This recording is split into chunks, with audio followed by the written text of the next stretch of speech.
Hi guys, welcome back to my channel. So ಎಲ್ಲರೂ ಹೇಗಿದ್ದೀರಾ? ಇವತ್ತಿನ ವಿಡಿಯೋದಲ್ಲಿ ನಾನೊಂದು ಪ್ರಾಡಕ್ಟ್ ರಿವ್ಯೂ ಮಾಡೋಣ ಅಂತಿದ್ದೀನಿ. ಸೊ ಬೇಸಿಕಲಿ ಈ ಪ್ರಾಡಕ್ಟ್ ಬಂದು ಹರ್ಬಲ್ ಪ್ರಾಡಕ್ಟ್. ಸೊ ಇದರಿಂದ ಯಾವುದೇ ಸೈಡ್ ಎಫೆಕ್ಟ್ಸ್ ಇಲ್ಲ. So face oil from Mana Ayurveda products ಬಗ್ಗೆ ನೀವು ಆಲ್ರೆಡಿ ತುಂಬ ಸೆಲೆಬ್ರಿಟೀಸ್ ಹಾಕಿರೋ ಪೋಸ್ಟ್ ನೋಡಿರ್ತೀರ. ಈ ವಿಡಿಯೋ ಸ್ಪಾನ್ಸರ್ಡ್ ಅಲ್ಲ. ಸೊ ನಾನು ಈ ಪ್ರಾಡಕ್ಟ್ನ ಆಲ್ಮೋಸ್ಟ್ ಒಂದು 5-6 ತಿಂಗಳಿಂದ ಯೂಸ್ ಮಾಡ್ತಿದ್ದೀನಿ ಆ್ಯಂಡ್ ಇದ್ರ ರಿಸಲ್ಟ್ಸ್ ತುಂಬಾ ಚೆನ್ನಾಗಿದೆ.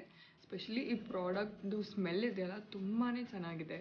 ಸೊ ಈ ಫೇಸ್ ಆಯಿಲ್ನ ನಾನು weekly once or twice use ಮಾಡ್ತೀನಿ.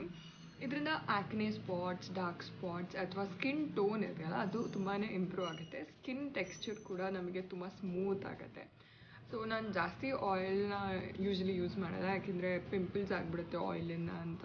ಸೊ ನನ್ನ ಸ್ಕಿನ್ ಮೊದಲೇ ಸೆನ್ಸಿಟಿವ್ ಇದೆ. ಸೊ ನಾನೀಗ ನನ್ನ ಹೇರ್ ಟೈ ಮಾಡಿದ್ದೀನಿ. ಸ್ವಲ್ಪ ಪ್ರಾಡಕ್ಟ್ನ ಕೈಗೆ ಹಾಕೊಳ್ಳಿ.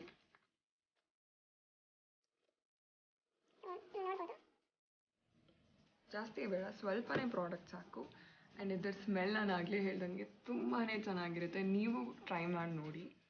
ಸೊ ಆಯಿಲ್ನ ಫಸ್ಟು ಕೈಯಲ್ಲಿ ಹೀಗೆ ರಬ್ ಮಾಡ್ಕೊಳ್ಳಿ. ದೆನ್ ಫೇಸ್ ವಾಶ್ ಮಾಡಿದ್ಮೇಲೆ ಫೇಸಲ್ಲಿ ಬೇರೆ ಏನು ಅಪ್ಲೈ ಮಾಡೋಕ್ಕೆ ಹೋಗ್ಬೇಡಿ, ಡೈರೆಕ್ಟ್ ಆಯಿಲ್ ಅಪ್ಲೈ ಮಾಡಿ ಫೇಸ್ ವಾಶ್ ಮಾಡಿಕೊಂಡು ನೀಟಾಗಿ ಮಸಾಜ್ ಮಾಡಿ. ಫೇಸಿಗೆ ಏನೇ ಮಸಾಜ್ ಮಾಡಬೇಕಾದ್ರೂ ಅಪ್ವರ್ಡ್ ಆ್ಯಕ್ಷನಲ್ಲಿ ಮಸಾಜ್ ಮಾಡೋದ್ರಿಂದ ಬ್ಲಡ್ ಸರ್ಕ್ಯುಲೇಷನ್ ಜಾಸ್ತಿ ಆಗುತ್ತೆ. ಅದರಿಂದ ನಮ್ಮ ಸ್ಕಿನ್ ಗ್ಲೋಯಿ ಆಗುತ್ತೆ. ಸೊ ಯಾವಾಗಲೂ ಸರ್ಕ್ಯುಲರ್ ಮೋಷನಲ್ಲಿ ಮತ್ತು ಅಪ್ವರ್ಡ್ ಮೋಷನಲ್ಲಿ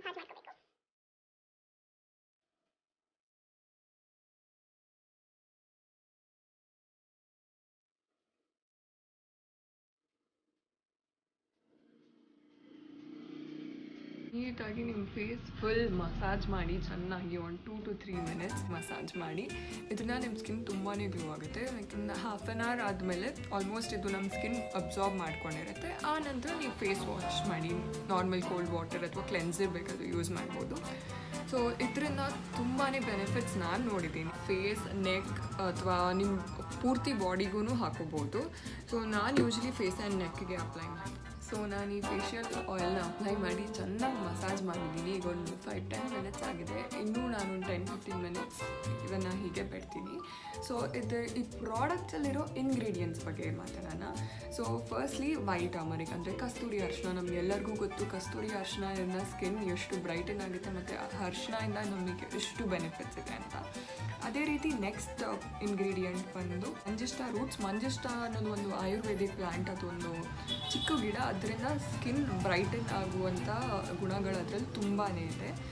ಅದೇ ರೀತಿ ಇದರಲ್ಲಿ ಇನ್ನೊಂದು ಇಂಗ್ರೀಡಿಯೆಂಟ್ ನೀಮ್ ಲೀವ್ಸ್. ಸೊ ಬೇವಿನ ಎಲೆಗಳನ್ನ ಹಾಕಿದ್ದಾರೆ ಅಂತ ಇದರಲ್ಲಿದೆ. ಸೊ ಬೇವಿನ ಎಲೆ ಏನು ಮಾಡುತ್ತೆ, ಪಿಂಪಲ್ಸ್ ಅಥವಾ ಯಾವುದೇ ರೀತಿ ಅಲರ್ಜಿ ಏನೇ ಇದ್ದರೂ ಅದನ್ನು ಹೋಗಿಸುತ್ತೆ. ಇಂಥ ಒಳ್ಳೆ ಹರ್ಬಲ್ ಪ್ರಾಡಕ್ಟ್ಸ್ ಇರೋ ಪ್ರಾಡಕ್ಟ್ನ ನಾವು ಯೂಸ್ ಮಾಡೋದ್ರಿಂದ ನಮಗೂ ಗೊತ್ತಾಗುತ್ತೆ ನಮ್ಮ ಸ್ಕಿನ್ನಲ್ಲಿ ನಾವು ಬೇರೆ ಯಾವುದೇ ಕೆಮಿಕಲ್ಸ್ ಅಥವಾ ಬೇರೆ ಪ್ರಾಡಕ್ಟ್ಸ್ನ ಯೂಸ್ ಮಾಡ್ತಿಲ್ಲ ಅಂತ. ಈ ರೀತಿ ಮಾಡೋದ್ರಿಂದ ಆ್ಯಂಡ್ ಆಲ್ಸೋ ಇದು ವಿಶಾಖಪಟ್ಟಣಂ, ಹೈದರಾಬಾದಲ್ಲಿ ಮಾಡಿರೋ ಪ್ರಾಡಕ್ಟ್. ಸೊ ಇದು ಮೇಕ್ ಇನ್ ಇಂಡಿಯಾ. ಈ ಥರ ಪ್ರಾಡಕ್ಟ್ಸ್ಗೆ ನಾವು ಸಪೋರ್ಟ್ ಮಾಡೋದ್ರಿಂದ ನಮ್ಮ ಸ್ಕಿನ್ ಮೇಲೆ ಆಗುವಂಥ ಚೇಂಜಸ್ ನೀವು ನೋಡ್ಬೋದು. ಆ್ಯಂಡ್ ಆಲ್ಸೋ ನಾವು ನಮ್ಮ ಇಂಡಿಯನ್ಸಿಗೆ ಸಪೋರ್ಟ್ ಮಾಡ್ತಿದ್ದೀವಿ. ಅದು ಒಂದು ಒಳ್ಳೆ ಕೆಲಸ ಅಂತಲೇ ಹೇಳ್ಬೋದು. ಸೊ ಈ ಪ್ರಾಡಕ್ಟ್ನ ಒಂದು ಟ್ರೈ ಮಾಡಿ. ಬೇರೆ ಬೇರೆ chemicals, face washes, face serums ನಾವು ತುಂಬಾ ಕೆಮಿಕಲ್ಸ್ ಯೂಸ್ ಮಾಡ್ತೀವಿ. ಅದ್ರ ಬದಲು ಈ ಥರ ನ್ಯಾಚುರಲ್ ಹರ್ಬಲ್ ಪ್ರಾಡಕ್ಟ್ಸ್ ಯೂಸ್ ಮಾಡೋದ್ರಿಂದ ನಮ್ಮ ಸ್ಕಿನ್ನಲ್ಲಿ ತುಂಬಾ ಬೆನಿಫಿಟ್ಸ್ ಕಾಣಿಸುತ್ತೆ. ಈ ವಿಡಿಯೋ ನಿಮಗೆ ಇಷ್ಟ ಆಗಿದ್ರೆ ಲೈಕ್, ಶೇರ್ ಆ್ಯಂಡ್ ಸಬ್ಸ್ಕ್ರೈಬ್ ಮಾಡಿ. ಬಾಯ್.